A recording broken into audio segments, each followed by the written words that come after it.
Dear students, today I am going to take a class for the students of Honours Second Year from the course Advanced Reading and Writing. And today I am going to start my class with the topic named Brainstorming. Okay, let's get started. What is brainstorming? It is typically used in writing, but in any activity where individuals gather general ideas related to a topic or task, done in either groups or individually, with no restriction on the quality of ideas. Once all ideas are generated and written, they are then evaluated and a decision about which to pursue is made. So we can say that brainstorming refers to the process of producing new ideas. আমরা যখন যে কোনো নতুন কোনো বিষয় নিয়ে লেখা শুরু করি, অ্যাকচুয়ালি ব্রেনস্টর্মিং বিষয়টা হচ্ছে প্রি রাইটিং আমরা বলতে পারি, যে কোনো কিছুর ব্যাপারে লেখার পূর্বের একটা অবস্থা, যে প্রি রাইটিং বা এটা সম্পর্কে প্রি চিন্তা ভাবনা। একটা বিষয়ে লেখার জন্য আমরা যখন ভাবি, সেই সময়ে সেই বিষয়টার উপরে বিভিন্ন অ্যাঙ্গেলে এবং প্রত্যেকের মতামত নিয়ে একটা গ্রুপে হতে পারে সেটা, যে প্রত্যেকে আলাদা আলাদাভাবে কি ভাবছে, সবার আইডিয়াগুলাকে অ্যানালাইসিস করে এরপরে একটা ডিসিশনে আসাটা, এবং এরপরেই একটা লেখা আমরা খুব সুন্দরভাবে প্রেজেন্ট করতে পারি। তাহলে ব্রেনস্টর্মিং খুব গুরুত্বপূর্ণ একটা বিষয় যে কোনো রাইটিং এর জন্য। So we can say brainstorming refers to the process of producing new ideas, and it is also related to generating a storm of ideas in a brain. Now we have to know how to brainstorm. We all know that pre-writing is difficult, but brainstorming can make all the difference. The first one, we can divide the steps into some section or into some stages. The first one will be the free association.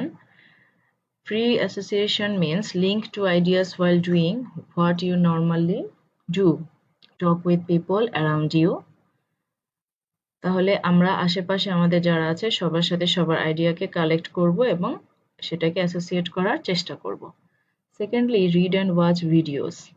অনেক ক্ষেত্রে আমরা অনেক বেশি যে topic সম্পর্কে লিখব, সেই টপিকটা সম্পর্কে লেখার পূর্বে সেই টপিকটা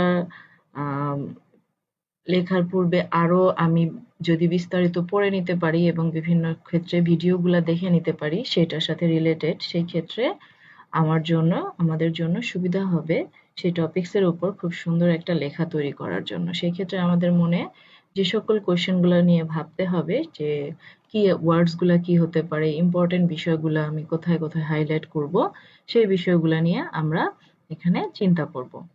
থার্ড যে স্টেপটা উই ক্যান ফলো সেটা হচ্ছে মাইন্ড ম্যাপিং, যেটা mind map your ideas if you are struggling. অনেক সময় হয় যে আমরা পয়েন্ট আউট করতে পারি না যে কোন বিষয়টাকে আমি আগে নিয়ে আসবো, কোনটা পরে। সেক্ষেত্রে আমরা একটা অর্গানাইজ ওয়েতে ভাবতে পারি।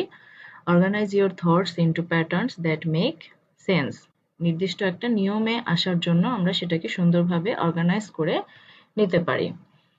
এরপরে আমরা যেটা বলতে পারি যে লিস্ট আউট আইডিয়াস, যে থিঙ্কিংগুলো আমাদের প্রত্যেকের থেকে চলে আসবে, যে আউটপুটটা বা আমরা যে আইডিয়াগুলো নিয়ে ভাববো সবার থেকে সেগুলোকে আমরা কালেক্ট করে সেটাকে একটা লিস্ট তৈরি করব, এবং সেই লিস্টগুলো থেকে আমরা যে ইম্পর্টেন্ট বিষয়গুলো সেটাকে আমরা আলাদা করে খুব সুন্দরভাবে একটা লেখার জন্য সেটাকে সাজিয়ে নিব।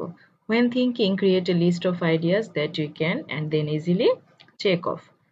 লাস্টে যে বিষয়টা আমরা খুব মোস্ট ইম্পর্টেন্টলি ভাববো, যে আমরা যে কোশ্চেনগুলো নিজেদেরকে নিজেরা বলা যায় যে করব, সেগুলো হচ্ছে যে টপিকসটা লিখবো সেটা কার জন্য বা কেন, কখন, এই যে পয়েন্টগুলো নিয়ে যদি আমরা একটু মাথায় ভাবি যে হু, হোয়াট, হোয়েন, হোয়ার, হোয়াই, তাহলে আমরা হয়তো আরেকটু সুন্দরভাবে আমাদের আইডিয়াকে বোঝাতে পারবো।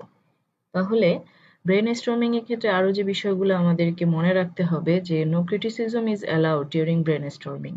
যখন বিভিন্ন যারা মেম্বার থাকবে একটা গ্রুপের বা সবাই যখন বিভিন্নভাবে তারা থিঙ্কিং এর যে পর্যায়টা রয়েছে সেই সময় ক্রিটিসাইজ করা যাবে না যে একজনের থিঙ্কিংটা খুবই বেশি ইম্পর্ট্যান্ট বা খুব বেশি ভ্যালুয়েবল, আরেকজনের থিঙ্কিং কোনো ইম্পর্টেন্সই দেওয়া হচ্ছে না, এই ধরনের কাজ করা যাবে না। সকলের থিঙ্কিংকে ইম্পর্টেন্স দিয়ে লাস্টলি একটা ভালো ডিসিশনে আসতে হবে।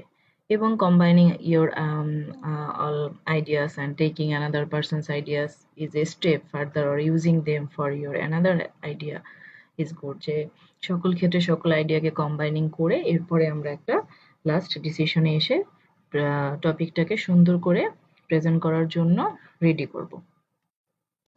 Okay, students, see you in the next class, and in our next class I will discuss with you with another topic. That's all for today. Allah Hafiz. Thank you all.